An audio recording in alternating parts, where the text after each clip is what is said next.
So most people live their life completely identified with thought.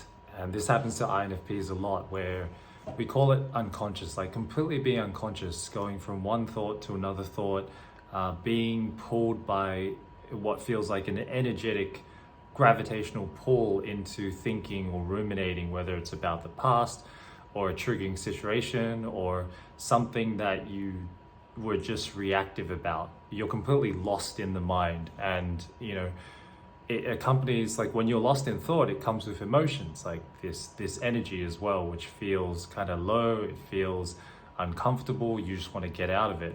And so the first stage of the journey is just becoming aware of thoughts, becoming aware that you're lost in the mind. And that's huge for a lot of people, because again, a lot of people live their whole life completely identified with thought. Like, these thoughts are me, these emotions are me, right?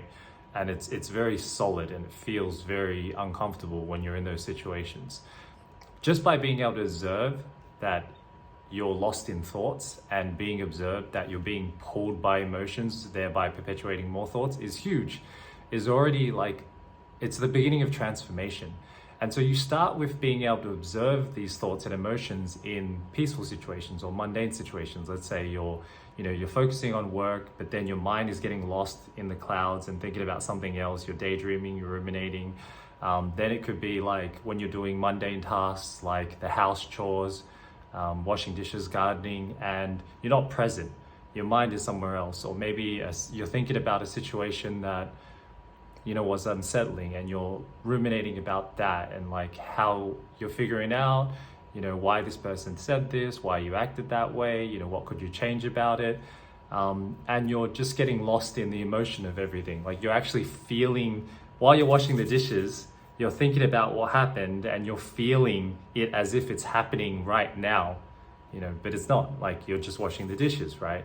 And that's the first stage. And as you practice it and you become more aware, it evolves into a phase where you can start to be conscious, or you can start to be aware of your thoughts and emotions as you're going through these intense situations in real time, in the present moment. So maybe a situation happens to you, or someone says something, maybe your partner says something, or things don't go the way you planned out, and you're able to observe those thoughts and emotions arising in real time, and you're able to let them arise and pass, thereby not being pulled in or being perpetuated. So with the thoughts, you don't cling to them.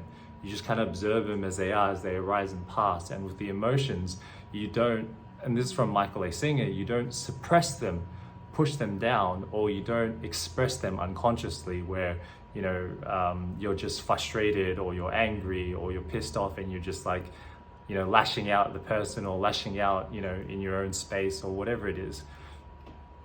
And over time, as you experience this and as you get better at the practice, those insights and realizations around it, they deepen and they grow.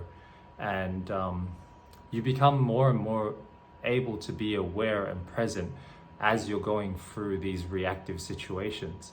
And that is, on the stage of the path, for a lot of people, that is already very, very liberating. It's like a sense of freedom, which is what we all want, right? Especially for INFPs, because we tend to get lost in the clouds of the mind more often than not. We tend to get attached to shiny object syndrome. We tend to overthink situations that happened, or, things that we said, or things that other people said. And so just being able to observe what's happening internally and see them as sensations, if you will, without repressing them, is amazingly liberating. And sometimes we don't create, there's thoughts that we create like out of intention, and there's thoughts that arise naturally. And where they're arising from is they arise from patterns that have repeated themselves through imprints or conditionings from the past. So like, for example, something triggering happened to us, or something happened to us.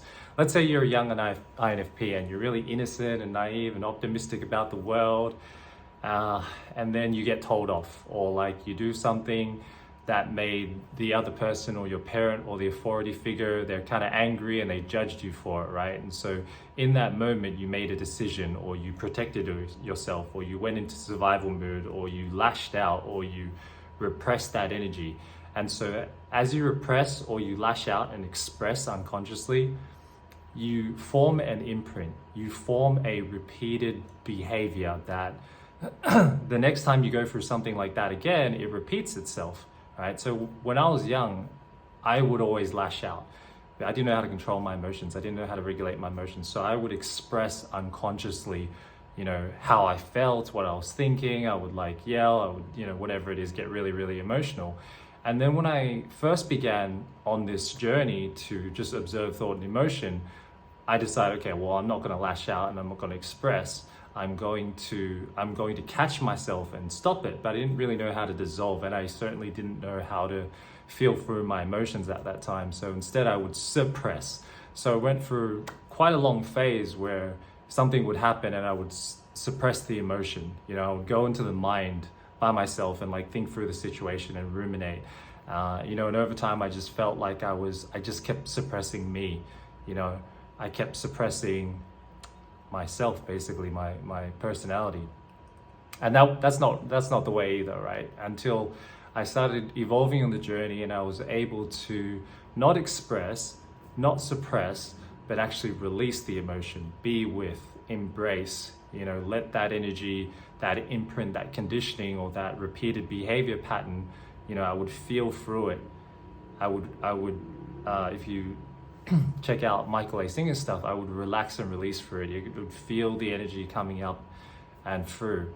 And that is a much more healthy way of, dealing with thoughts and emotions, and being able to sort of separate them and see them, thoughts as thoughts, sensations arising and passing, emotions and emotions, energy that wants to release itself as a result of stored imprints of conditionings from the past.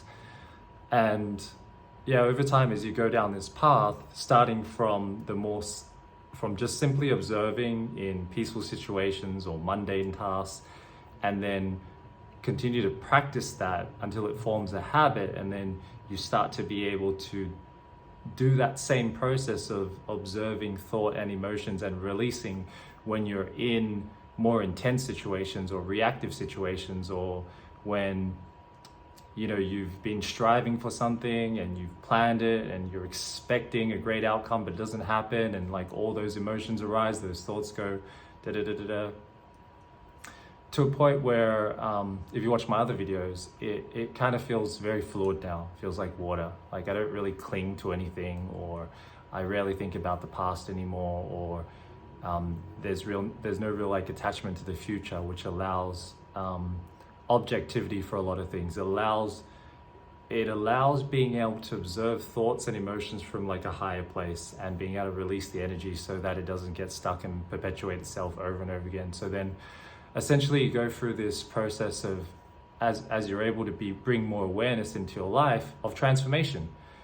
Essentially you're able to reinvent yourself. You're able to like shift those patterns. You're able to be objective and choose different patterns, different ways of communication, and they're like, that's a whole journey in itself, right? Like it starts off with awareness. I always say to my clients that awareness is the foundation of transformation. Like bringing awareness to those patterns, so this stuff doesn't hold you back from reinventing or creating yourself, creating a character in you, developing better habits, developing more effective ways of communicating with people, developing better social nuances, developing better ways of expressing yourself and doing things more efficiently and effectively and more healthy, not only for yourself, but in the sense of everyone else that's around you as well. So just thinking if there's anything else I want to add to that, I think that's it. So hope that helps.